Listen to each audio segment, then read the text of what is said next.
भारत के गृह मंत्रालय, भारत सरकार और केंद्रीय गृह मंत्री का जो हमारा विजन है 31 मार्च 2026 तक नक्सलवाद का समूल खात्मा करने के लिए, उसी श्रृंखला में सुकमा जिले में कुछ FOBs लगनी थी, कैंप्स लगने थे। उसी श्रृंखला में गोगोंडा कैंप 74 बटालियन ने स्थापित किया है 20 अक्टूबर को। ये इस कैंप को लगाने के लिए बहुत प्रयास जारी थे। करीब जो कैंप लगा है 662 मीटर हाइट पे लगा है। एक असंभव सी पहाड़ी थी, दुर्गम क्षेत्र था। सबसे बड़ा चैलेंज यहाँ पर जो सड़क था, वो ना कोई रास्ता था। जो बातचीत करने पर पता चला कि गांव वालों के लिए भी, जो ऊपर गांव है, उनके लिए भी कोई रास्ता नहीं आने जाने का। तो वो भी किसी पगडंडी से पैदल नीचे आना जाना करते थे। तो इसके प्रयास के लिए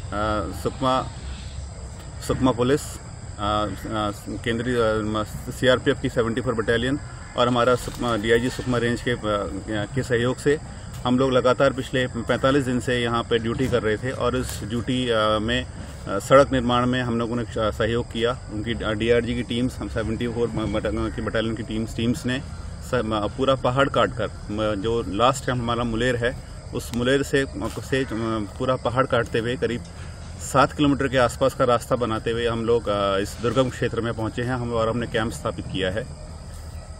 यहाँ आने के बाद कैंप स्थापित करने का मुख्य ध्येय ये रहा है, क्योंकि ये यहाँ माना जाता है पहले शुरू से ये बहुत दुर्गम क्षेत्र है और ये नक्सलियों का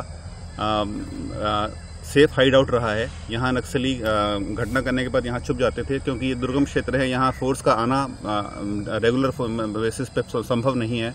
तो इसीलिए ये इस कैंप के आने से हमारा ये मानना है कि अब नक्सलवाद की जो ताबूत है, उस पर आखिरी कील इस कैंप के आने से ठोकने में आसानी हो जाएगी, क्योंकि इनका जो सेफ हाइड आउट था वो अब समाप्त होने के कगार पर है। और धीरे धीरे जो नक्सली वारदात करके इस एरिया में छुप जाते थे, वो भी उनका यहाँ आना अब मुश्किल हो जाएगा, क्योंकि इस कैंप के आने के बाद गांव वाले, जो इस क्षेत्र के गांव वाले हैं, उनसे फौज का आना जाना, मिलना जुलना शुरू हो गया है। और गांव वाले भी इस कैंप के लगने से काफ़ी उत्साहित हैं, क्योंकि उनका यह मानना है कि यहाँ आने पर अब सड़क, नेटवर्क, अस्पताल और स्कूल्स, कई चीज़ें की सुविधाएं उनको मिल पाएंगी, जिनसे वो अभी तक आज़ादी के इतने सालों के बाद भी वंचित रहे हैं।